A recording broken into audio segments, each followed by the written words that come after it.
Now, normally, I'm not one to rip Ring of Honor a new asshole. But in this case, I'm gonna make an exception with the matches they book and schedule for future events. For those wondering where I'm going with this, at the Crockett Cup, I ran into COO of Sinclair Broadcasting Group and one of the stockholders in Ring of Honor. The COO, or is it CEO, of Sinclair Broadcasting Group, the company that holds a stock share in Ring of Honor Wrestling, Joe Koff. When I approached him, I gave him an idea on how to deal with his bully problem, as in Bully Ray problem. For those who don't know, in this case, Bully Ray has a no-cut clause in his contract. What that basically means is, no matter what shit he pulls off, Ring of Honor can't fire him outright. So I gave Joe an idea. Best in the World weekend is coming up. So my initial idea was, and I pitched it to Joe, June 28th, Best in the World, Baltimore, Maryland, UMBC Arena.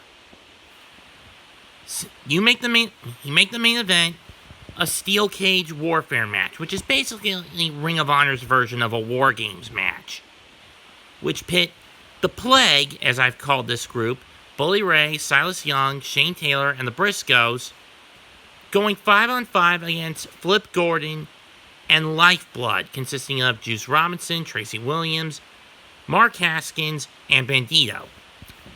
Unfortunately, that's not happening, because Bandito is challenging Shane Taylor at Best in the World for the Ring of Honor World Television title. That's fine and dandy. Whoop-de-doo. Now, I could have had them make it an 8-man steel cage warfare match. If that were the case. But odds are, GOD are coming to answer the Briscoes' challenge at BITW to a no DQ match for the Ring of Honor World Tag Titles. Because let's face it, GOD, they're holding the ROH World Tag Titles hostage. So that threw an 8-man steel cage warfare match out the window.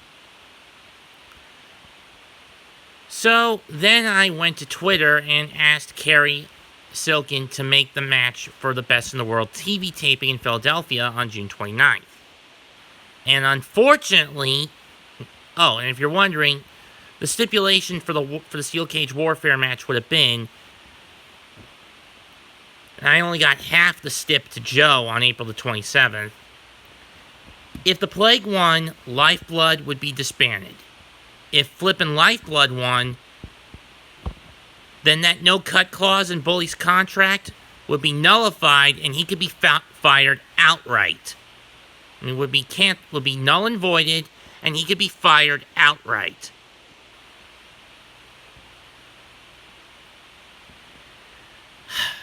But unfortunately, yet again, my hopes for getting that match booked have been scrapped.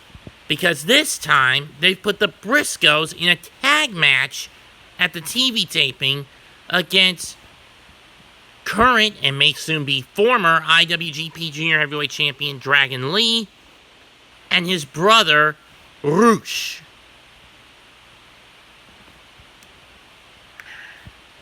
Joe, Terry, I gave you the key to getting rid of Bully. And what do? You drop it through the sewer grate. You dropped it into the sewers. The one chance, I gave you one chance, the one match, the one opportunity to get rid of the biggest headache in Ring of Honor right now, and you threw it away! Or if you held on to it, when are you going to burn that? When are you going to use that key? Because let's be honest, I am a very impatient individual. And I do not want to see this, and I want to see this happen ASAP. As soon as possible. Which should have been at best in the world. But no. You're probably going to dangle the carrot, and you let the carrot dangle in front of you, and you're probably not going to grab it until Death Before Dishonor in September, or until Final Battle in December.